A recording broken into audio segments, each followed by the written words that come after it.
todos. En nuestra plática de hoy, la naturaleza fractal, hablaremos un poco sobre los fractales y dónde puedes encontrarlos. Para comenzar, permíteme asegurarte que ya has visto muchos fractales a lo largo de tu vida, pero es muy probable que simplemente no los hayas notado aún.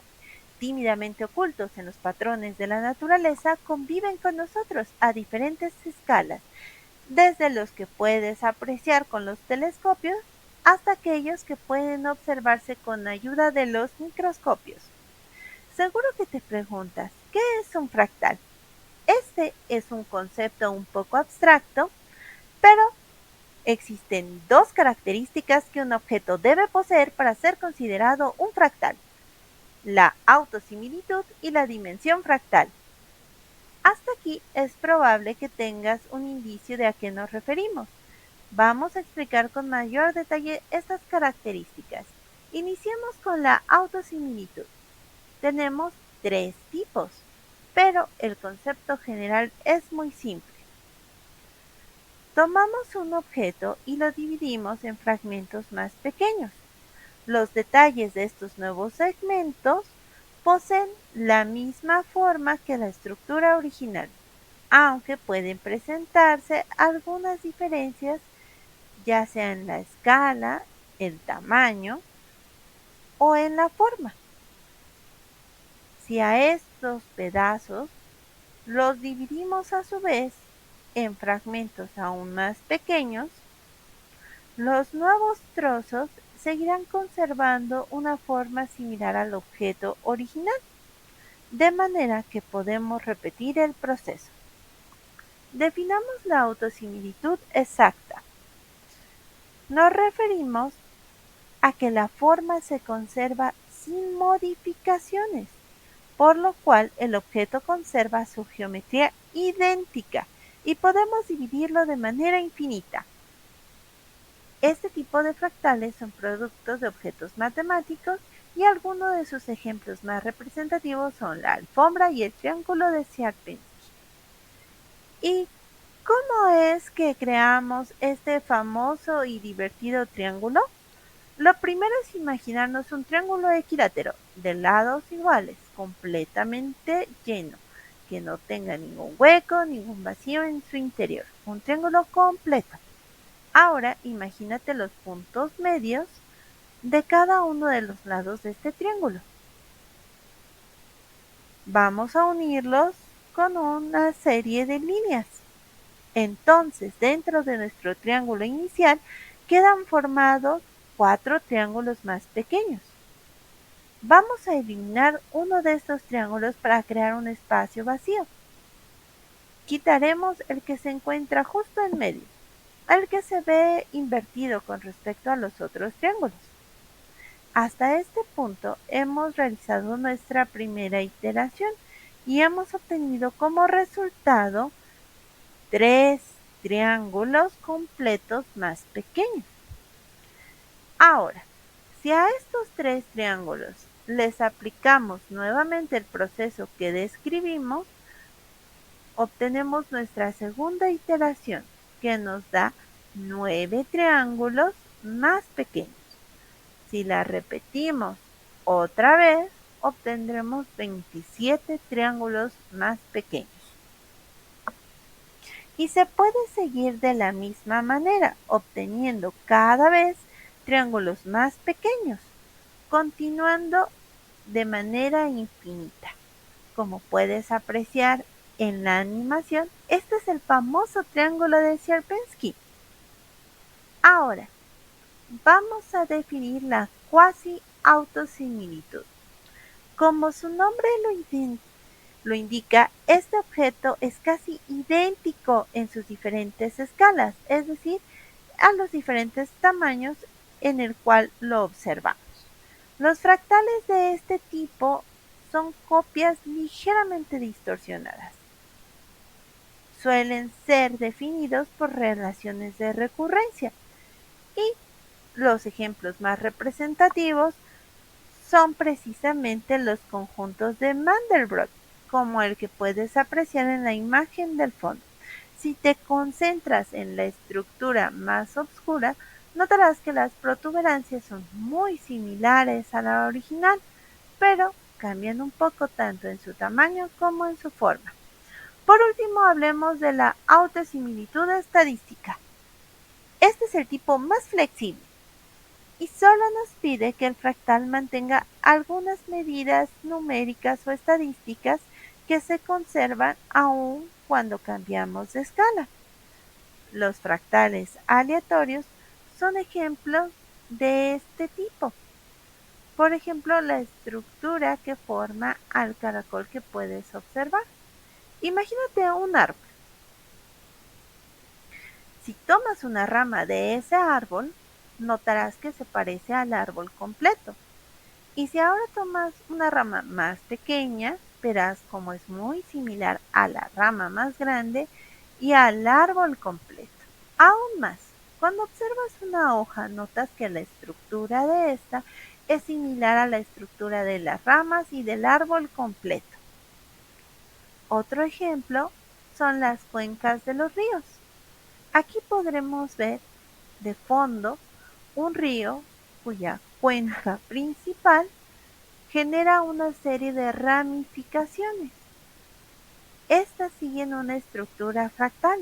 Si lo observas son muy similares a la original, pero cada una de las nuevas ramificaciones varía un poco, ya sea en la escala, el tamaño o un poco en la forma que toman estos nuevos brazos.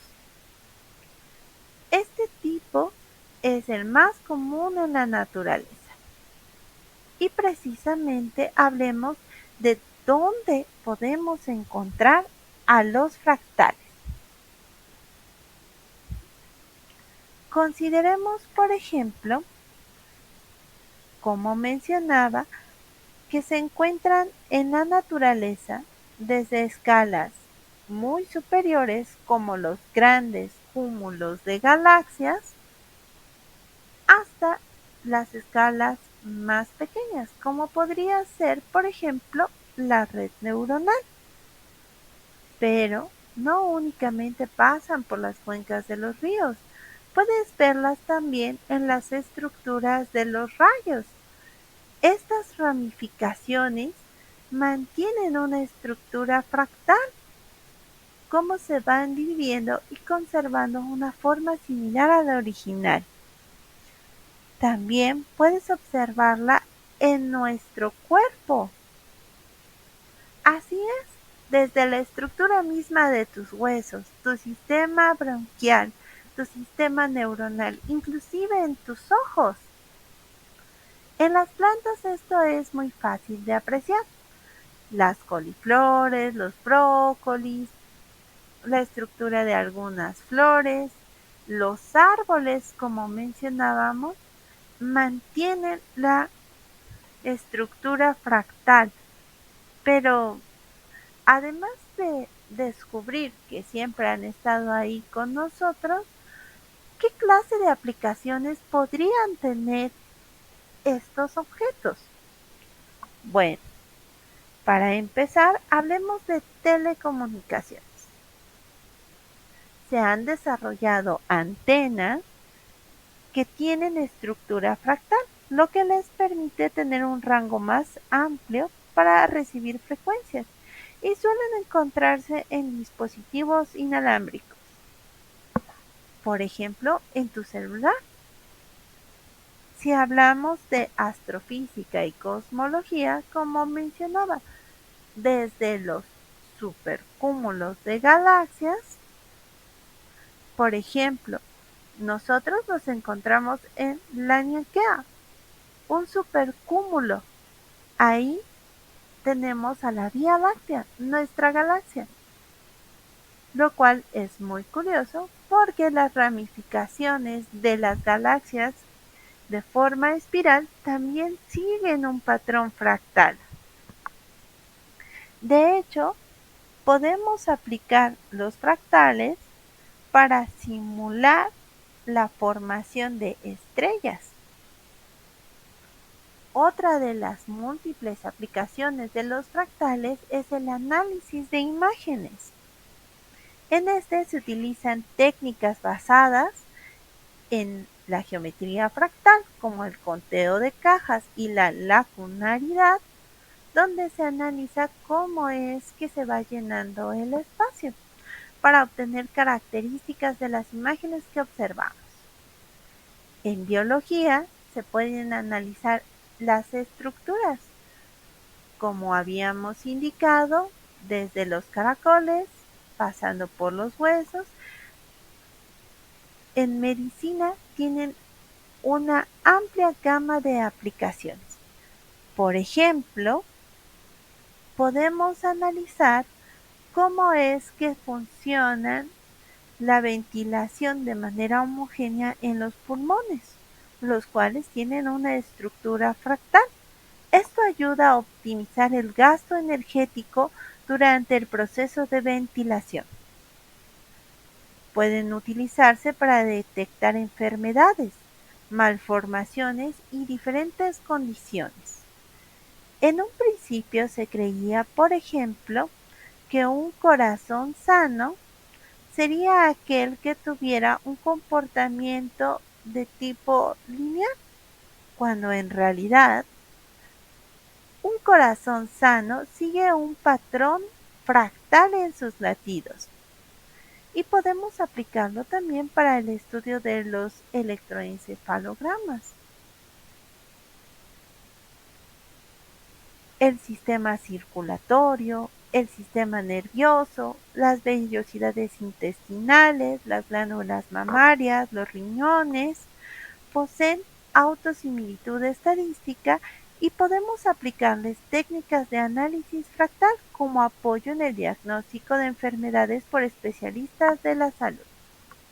Otra de sus varias aplicaciones es el análisis de las series de tiempo. Harold Edwin Horst desarrolló un exponente que lleva su nombre, el exponente de Horst, para analizar los cambios en una serie de tiempo, la cual estudiaba la capacidad del embalse a lo largo del río Nilo a través de los años, pero puedes utilizarla también para estudiar la bolsa de valores, la probabilidad inclusive de ganar algunos premios como el Melate.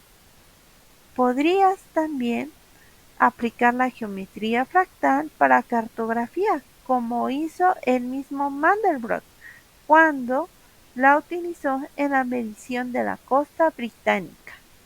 Como te había mencionado, en el estudio de los ríos, la orografía en general para la descripción y representación de relieve terrestre. Los fractales también pueden aplicarse en las artes, para la composición musical y el arte gráfico como los mandalas, inclusive también en la arquitectura moderna, desde crear nuevas estructuras hasta estudiando el desarrollo urbano.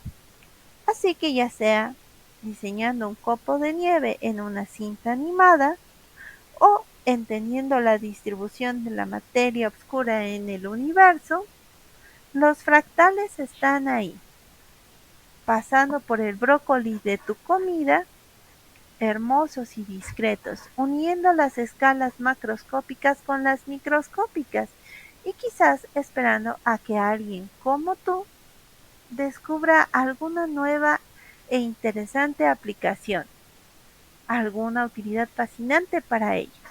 Ojalá que disfrutaras de esta plática y despertara tu curiosidad.